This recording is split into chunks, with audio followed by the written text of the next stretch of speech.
Bonjour Jean-Claude. Bonjour Michel. Depuis quelques jours, je vois une tendance forte sur le net d'images déformées de véhicules pris avec des GoPro, qui sont par ailleurs de très belles machines, hein, il ne faut pas en disconvenir. Mais on voit que des véhicules, des designs sont complètement déformés. Je me pose une question.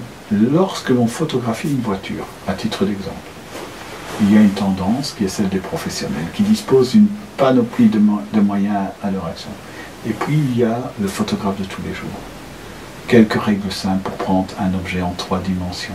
Peux-tu nous en parler? Prenons cette voiture. Bien sûr. D'abord, un petit mot pour la technique des pros. Les pros, ils prennent la photographie du véhicule, hein, dans ce qu'on appelle un œuf. Tout à fait. Ainsi, ils ont un éclairage parfait, ils la prennent sous toutes les coutures et ainsi de suite. Et puis, ils vont transporter ce véhicule informatiquement sur la grande place de Bruxelles ou ailleurs. Sur une autoroute. Ouais, voilà. Maintenant, il faut savoir ce qui compte dans ce qu'on va photographier. Si c'est reproduire la voiture comme elle est et mettre à l'honneur le designer ou le carrossier qui a fait cette carrosserie, ou si moi je veux faire quelque chose d'artistique en partant d'un support qui est en l'occurrence la voiture, mais ça pourrait être une fleur, donner mon interprétation personnelle. Les deux systèmes sont valables. Ici on travaille avec des modèles réduits, hein, parce qu'on peut photographier une petite voiture ou une grande voiture. Il suffit d'avoir des moyens un peu plus grands. Et bien, qu'est-ce qu'on fait? On prend un œuf, on montrera dans une prochaine émission. Et alors, soit je vais partir, premier cas, c'est la personne, le carrossier qui a dessiné cette voiture, hein, qui est à l'honneur. Donc cette voiture, elle est très belle, ici, une type E, de chez Jaguar, magnifique ligne, aussi intemporelle, comme on parlait dans une émission précédente. Et je ne vais rien toucher parce qu'elle est belle et elle se suffit à elle-même. Je vais tout simplement mettre en valeur ce véhicule et le photographier sur toutes ses coutures, comme on dit. Ça veut dire respecter l'idée. L'œil humain en quelque sorte? Oui, respecter l'œil humain et la photographier comme celui qui va l'acquérir, je prends le cas d'une voiture moderne, va retrouver dans le salon d'exposition, appelé aussi showroom maintenant, et la voiture que vous aurez dans votre garage. Il y a une différence notoire entre reproduire et respecter les lignes en les mettant avec mon interprétation et en tentant de les mettre un peu plus en avantage, hein, mais respecter ce qui a été fait par l'artiste qui a dessiné cette voiture. Ou alors je prends un morceau de la voiture, comme par exemple pour oui, la valeur de ce modèle, et j'interprète tout à fait à ma manière et je rentre dans une certaine fiction. Donc j'ai deux possibilités. Reproduire et dire ce que la personne qui a dessiné cette voiture a fait et ça me suffit amplement. Je veux traduire les lignes superbes de ce véhicule et ça me suffit.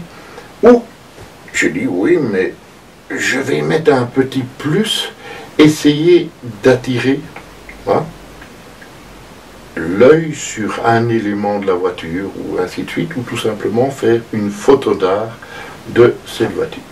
Il est évident, quand je prends celle-ci, la photo ne respecte pas, ou le travail en post-traitement, les formes réelles du véhicule. Il est une sélection. Oui, c'est une sélection, mais en plus il était aplati. Cette calandre vue comme ça, vous achetez le véhicule, vous ne le retrouverez pas. Il n'y aura pas cette impression. Oui, vous pouvez chercher, tourner pendant 8 jours autour, vous ne retrouverez pas ce détail. Mais les deux systèmes sont valables. soit je photographie et je dis cette chose se suffit à elle-même, j'en fais la reproduction, en jouant peut-être sur les lumières, en jouant sur les ombres, et ainsi de suite. D'accord? Ou alors je transforme, je fais moi-même une œuvre d'art d'un morceau de cette voiture, Tout à fait. ou de cette chose, Ceci dit, dans ce cas-là, on est dans la fiction. dans la fiction et dans, malgré tout, le fait que pour créer une œuvre d'art, il faut aller jusqu'au bout des règles techniques, il faut bien les maîtriser, il faut les dépasser, il faut... C'est pas si simple. Non, si tu n'as pas la technique, tout simplement, tu n'y arriveras pas à le faire. Et pour acquérir cette technique, il ne suffit pas d'avoir entendu quelque chose quelque part, il faut s'être entraîné dessus, il faut avoir fait Bien des sûr. exercices.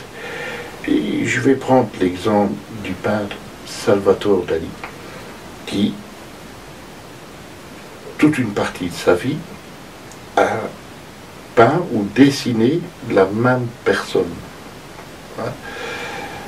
En réalité, je rappelle que Salvatore Dali était un excellent peintre, un excellent technicien.